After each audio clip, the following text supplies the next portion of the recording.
Hey, this is Coach Keita Bussey with 180 Firearms Training, joined today by Sam Callahan with Callahan Training Group. And today our guest is Andy Priest. Welcome to the 180 Firearms Training Podcast.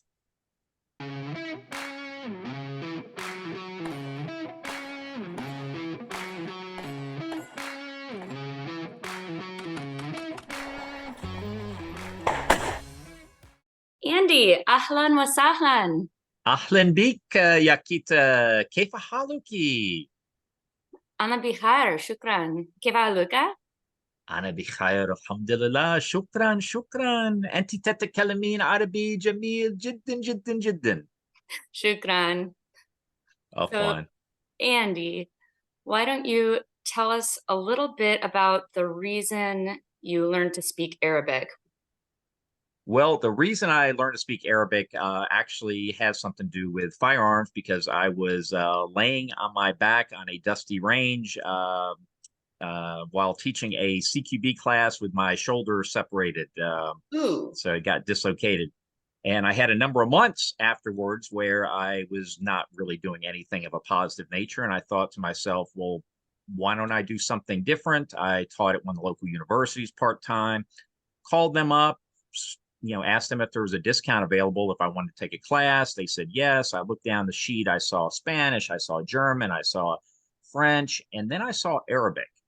And I thought, this might be something interesting. And I took one semester there. And 4 years later, I decided to really get into trying to learn the language and spent some time living in the country of Jordan, where I studied quite a bit, interacted with locals, and later on was fortunate enough to go on several short-term deployments teaching firearms in the Middle East.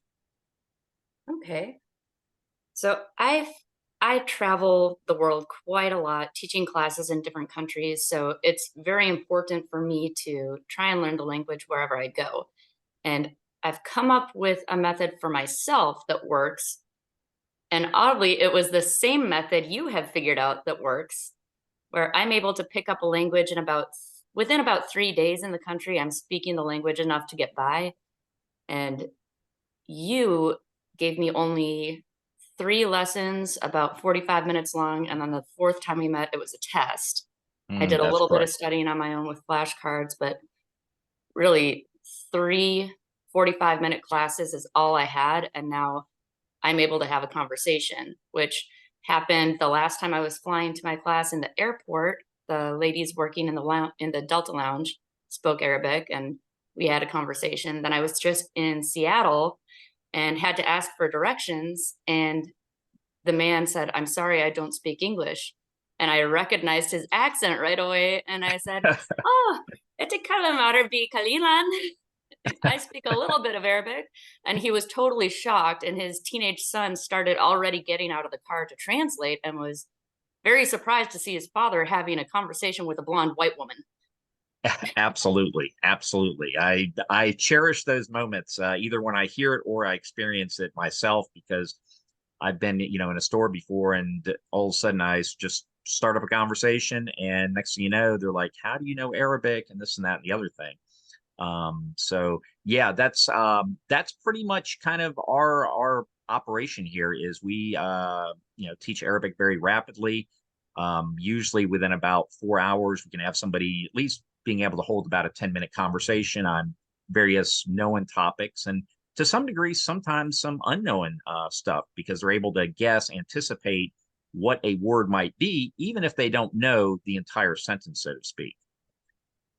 And that's kind of what we do. And it was interesting to have you run through it, because as a professional firearms instructor, you're also not only a subject matter expert in teaching firearms, but you're a subject matter expert in teaching.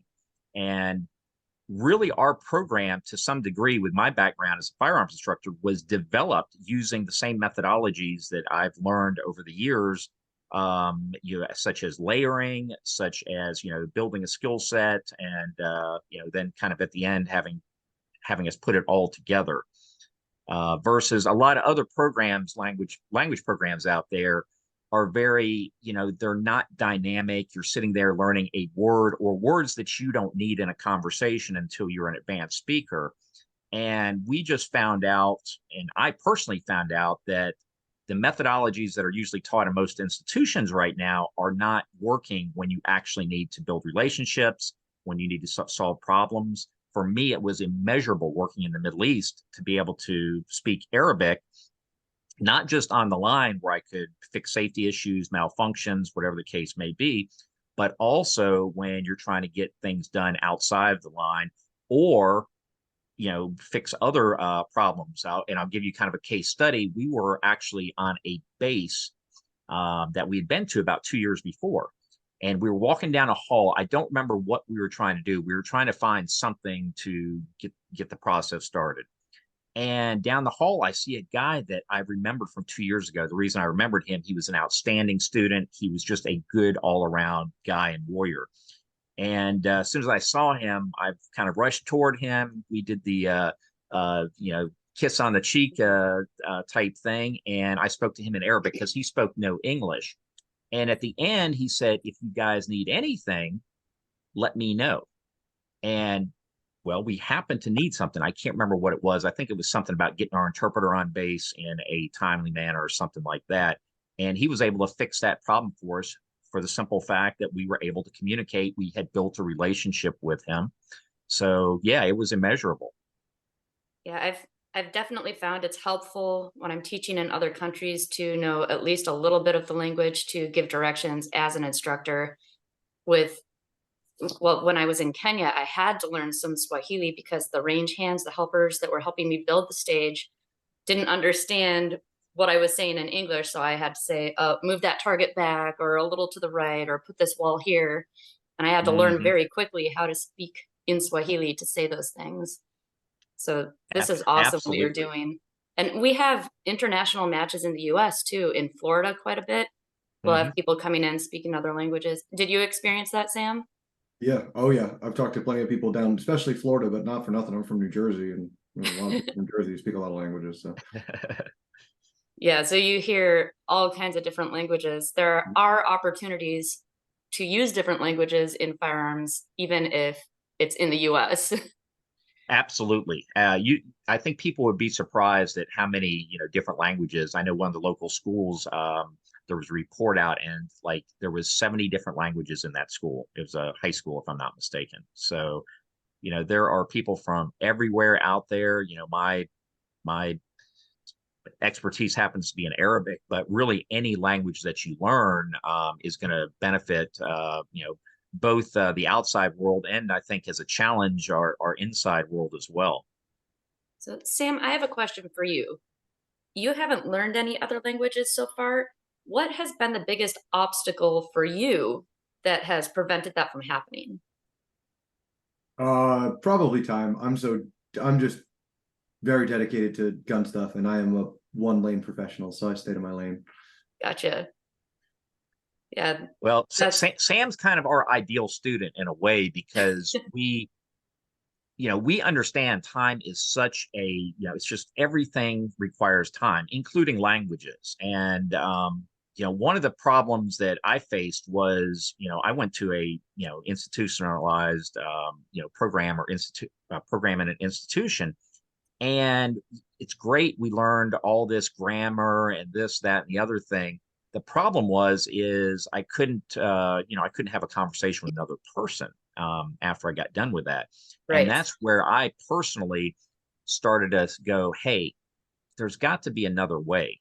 And it was during COVID where, I had some downtime. I'd actually just gotten back from a trip to the Middle East, and didn't have a whole lot to do. And a friend of mine called me up. I had actually taken over his apartment in Jordan, and he had just casually mentioned, yeah, I'm thinking about maybe doing some Arabic again. And he was my first guinea pig. And we ended up grabbing him. We did like 3 days, like, just an hour each day. And he ended up just telling me that, hey, I wish I'd had this program before I left.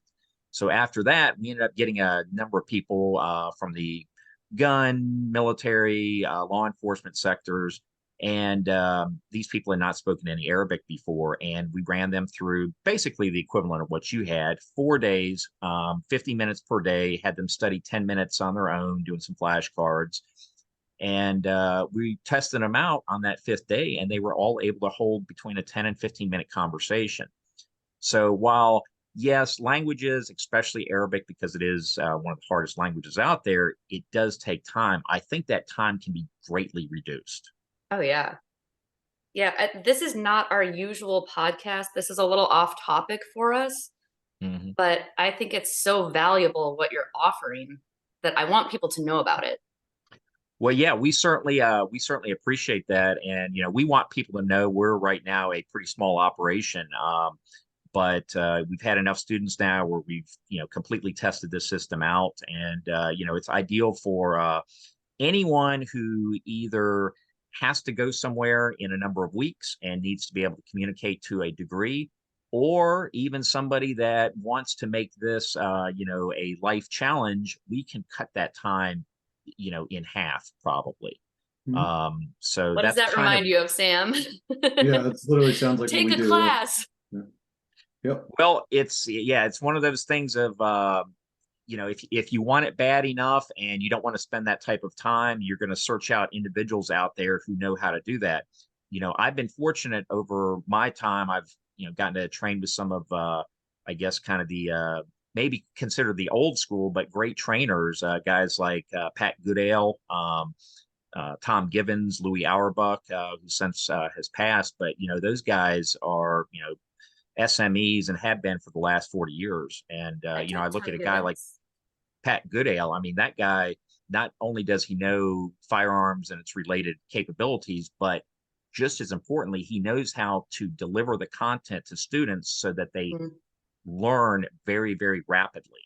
And, yes. if I had to sit here and probably kind of say somebody's been my mentor, it would be like Pat Goodale, who understands how humans, both physically and psychologically work, and is able to get the information so that they understand it in the shortest amount of time Mhm. possible. And that's what we do with immediate Arabic is we kind of cut the fat out of the program and get it to where people can actually utilize it.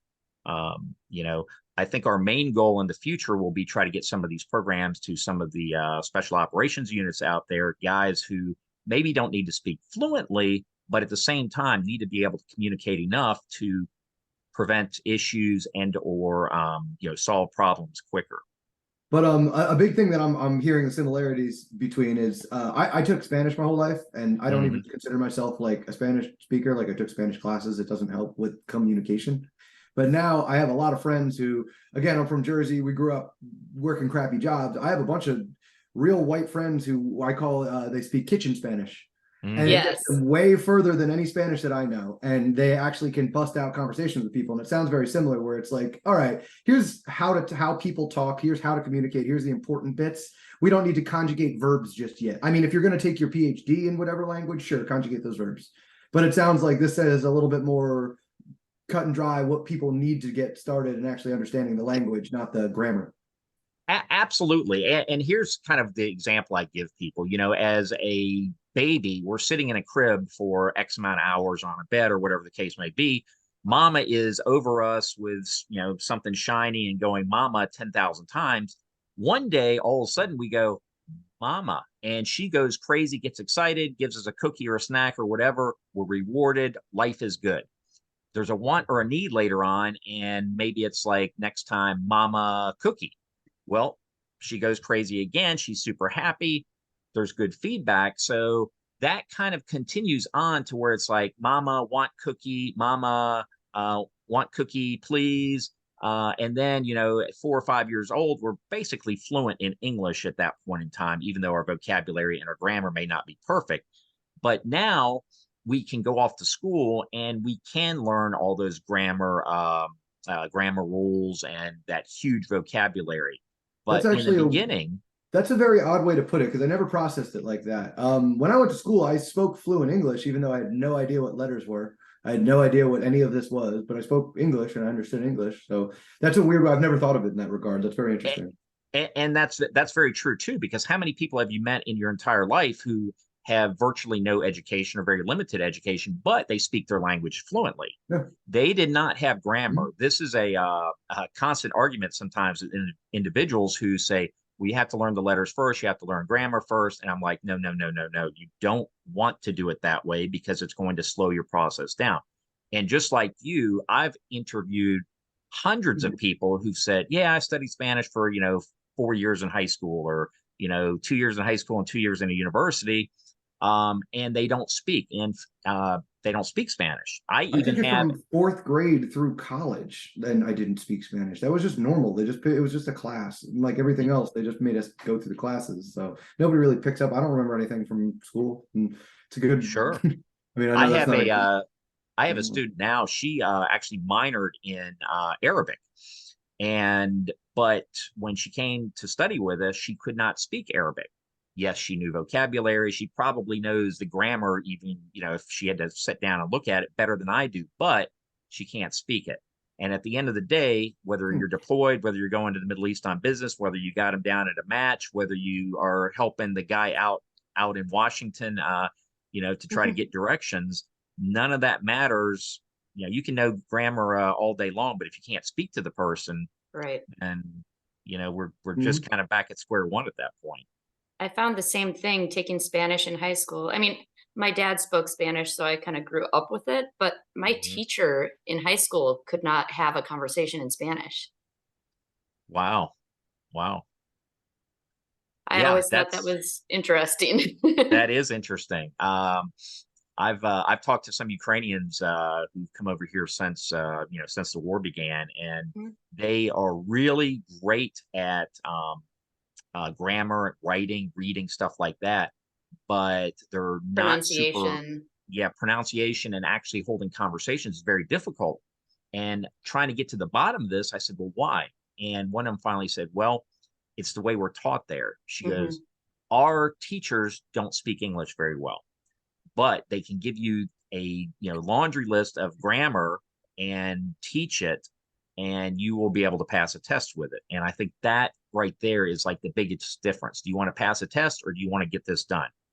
Do you want, Muhammad to open up the armory at 5 o'clock, or do you want to be able to pass a test with your Arabic? And therein lies the, kind of the difference there. Yeah, when I was in Estonia, I noticed the same thing as what you mentioned with the Ukrainians. And I asked them about it, the pronunciation and the sentence structure. Granted, English is very hard to learn, but I asked Yes. them about how they learned, and they said, oh, we learned it from a book. Hmm. There was Yeah. nobody speaking English, having conversations with them that they could practice. Yeah. And that's the toughest part right there, which, you know, since we've started this program, we've obviously changed a few things in it. And I'll just kind of give you a laundry list of a couple of things. One, I never thought flashcards would do well in our program. I've used them before. I'm not saying they're the worst things in the world, but I never thought they'd do well. I think, though, they do well in our program because we have so much repetition. You're in scenario based training and you're actually using the language. And that's just kind of an addendum, a plus to it is getting the flashcards. Now, at the same point, one of the things that we do have people do now is we actually have them talk to themselves. We'll tell them to put like their cat in front of them, who, if you have a cat, you know where he's from, you know what he likes to do during the day, you know what he eats and everything. So we'll actually have people take either a picture on the wall of somebody they know, their cat, their dog, whatever. I've even had people grab their spouses and try this, and actually talk to that individual or thing and then answer for them. So even though you don't have anybody to talk with all the time, you are getting some speaking practice. Mhm. And again, going back to firearms training, this is a little bit like dry fire, is we're doing the best we Yeah, can. Yeah, we're doing the best we can under the circumstances that we have. yeah. That is so true with talking to yourself. Every Hmm. time I go to another country, you'll see me just doing this. Like my lips Hmm. are moving, but I'm not saying anything. And then people will look at me, Kita, what are you doing? I'm practicing.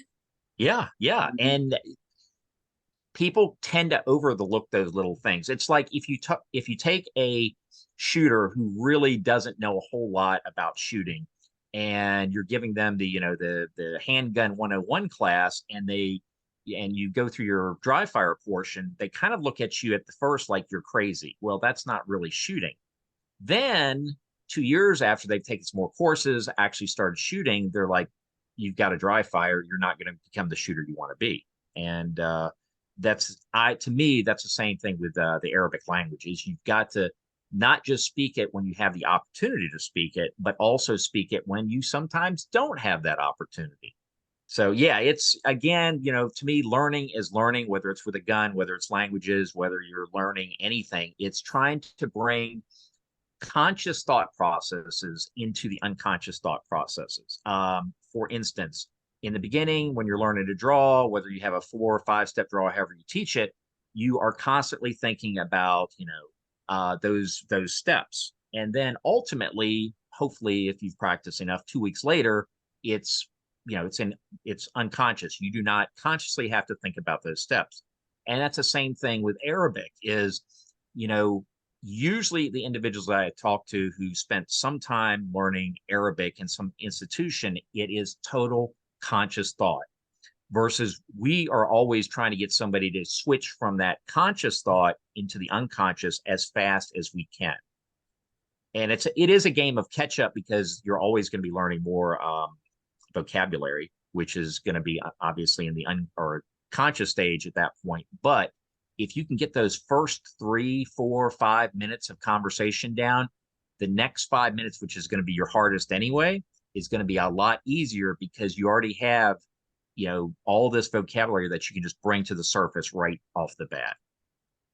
Yeah, something I found in firearms instruction as well is when you introduce new material, it forces the old material to become subconscious, because they're so focused, all their conscious thought is taken up by the new material. They can't possibly be thinking about the old stuff they already did, and it forces it into your long-term memory.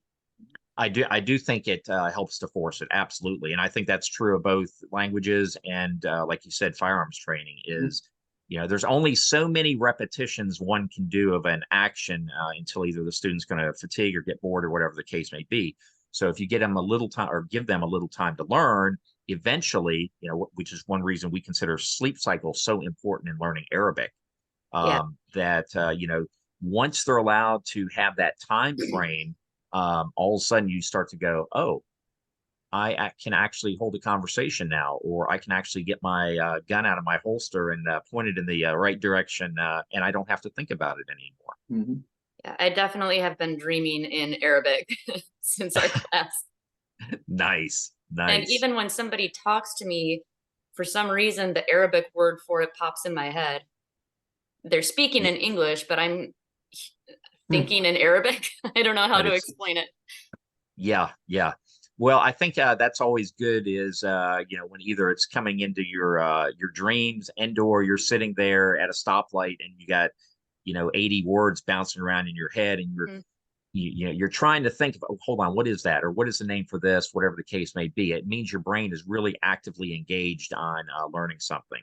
And I think that goes again back to firearms training, is when people are really training hard, especially somebody who's not used to, running 8 hours on a range, and they get back, they're starting to think about that. They're making motions with their hands when they're, when they're off the clock, so to speak. And all those little things will end up helping you, learn whatever it is you're learning. Yeah, that constant visualization. All of us shooters, I think, are obsessed to the point where it's almost all consuming. We can't not think about shooting. Yeah. And I think if you're going to be successful in anything, you have to approach it like that. As you're going to have to push, push. If you want to get really, really good at anything, you just got to keep pushing yourself. And, Arabic's going to be the same way. I think we have probably, as far as I know, about the fastest methodology to teach Arabic in the world right now. At least as far as, the basics of conversation. And we do teach reading and writing, but to a lesser extent. And But once you kind of have to flip that switch and go, hey, I want to become fluent, that's when you really have to amp things up. Just like you do with firearms, when you go, hey, I want to go from shooting this to shooting this, you've got to start making it a part of your daily life to some degree. And Right. you're going to think about it at breakfast. You're going to think about it at lunch. You're going to think about it when you have, when you're in the car. Almost, it's almost an immersion, if you will. Right. Well, why don't you tell people where they can find you if they'd like to learn Arabic Absolutely love to. So our or website, English? yeah, or English, we do that as well. But yeah, for our Arabic programs, you can find us. We have a Facebook page, we have an Instagram, and it's Immediate Arabic, Learn to Communicate. And our website is fts-training.com. And we'd be happy to hear from you. We're always looking for people who have an interest in developing their language skills and doing it hopefully in about half the time that it usually takes. So love to hear from them. Okay. Assalamu alaikum. Well, ma salama, shukran jazilan. Thank you so much for coming on. Keita, Yeah, it's been forget my about it. pleasure. Thank you guys. Sam, it's been a pleasure as well. Nice to see everybody, and you guys take care and stay safe. Yeah, Thank good to you. talk to you. Thank you for giving us your time. Very, very interesting topic for us. I know, or for me anyway. I don't know any of this stuff. So. My pleasure. My pleasure, guys. I appreciate it. Awesome. All right, Thank you have a very good much. day. All right. Bye-bye.